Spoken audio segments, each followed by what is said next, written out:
Ketua DPD Gerindra Jawa Tengah Sudaryono mengungkap strategi yang digunakan dalam memenangkan paslon nomor urut 2 Prabowo Subianto Gibran Rakabuming dalam Pilpres 2024. Meski demikian, ia enggan mengklaim dirinya menjadi penentu suara Prabowo Gibran di basis PD Perjuangan. Sudaryono menegaskan bahwa suara Prabowo Gibran bisa unggul di kandang banteng berkat kerja keras semua pendukungnya. Demikian disampaikan Sudaryono dalam podcast dengan Tribun Jateng yang tayang pada Sabtu 16 Maret 2024. Sudaryono awalnya mengaku terheran-heran sekaligus kaget dengan perolehan suara Prabowo Gibran melesat jauh mengalahkan Ganjar Mahfud MD yang diusung oleh PD Perjuangan.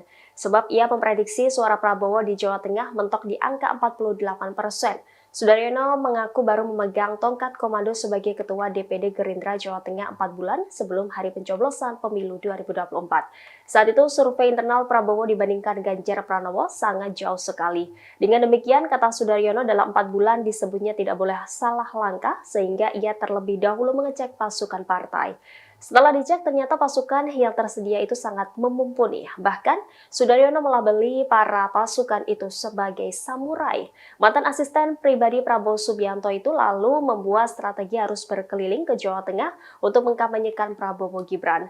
Targetnya sehari harus ada 2 kabupaten atau kota yang ia datangi. Sembari berkampanye, Sudaryono pun menggembleng dan melatih para pasukan lapangan alias infanteri partai yang disebutnya pasukan jangkrik. Pasukan jangkrik disebutnya memiliki filosofi menjangkau semua titik sehingga tidak ada titik yang kosong di TPS.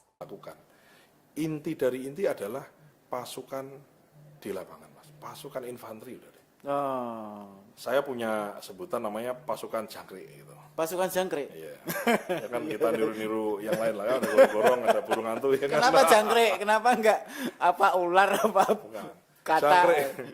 Jangkrik itu gini, kalau ketemu sama orang Gerindra, kita teriak, jangkrik bos. Oh gitu. Dia nanti teriak jangkrik, nah itu berarti pasukan kita. Kayak film ya? Ya kayak film Dono. Nah, jangkrik itu filosofinya adalah menjangkau semua titik. Oh, jadi, jangkau semua titik. Ya, jangkrik itu menjangkau semua titik. Jadi tidak ada titik yang kita tinggalkan. Download Tribun X sekarang. Menghadirkan lokal menjadi Indonesia.